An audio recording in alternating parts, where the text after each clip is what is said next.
तत्कालीन जळगाव नगरपालिकेतील घरकुल घोटाळा देशभरात गाजला।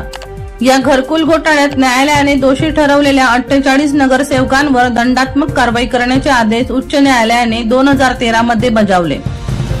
उच्च न्यायालयाच्या आदेशानंतर तत्कालीन महापालिका आयुक्त संजय कापडणीस यांनी 48 नगरसेवकांवर वसुली संदर्भात नोटिसा बजावल्या होत्या।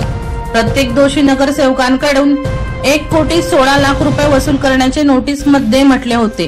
दरम्यान आयुक्त संजय कापडणीस यांची बदली झाली आणि वसुलीचे प्रकरण थंडावस्थेत पडले। परंतु सदर वसुलीला स्थगिती मिळाली असल्याचे सांगून त्यावर पडदा टाकण्यात आला होता। परंतु वसुली स्थगिती मिळाल्याची अफवा होती हे आता स्पष्ट झाले। जळगाव नगरपालिका घरकुल घोटाळा उघड करणारे तत्कालीन जळगाव महानगरपालिकेचे आयुक्त प्रवीण गेडाम हे बढतीनंतर नाशिक विभागीय आयुक्त म्हणून नुकतेच रुजू झाले आणि घरकुल घोटाळ्यातील दोषी नगरसेवकांकडील वसुली प्रकरणाला चालना मिळाली।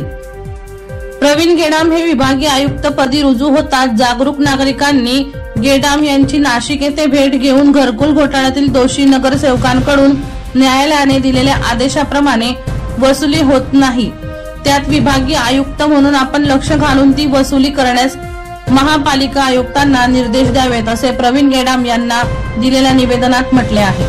दीपक राठोड यांचा रिपोर्ट DR न्यूज जळगाव।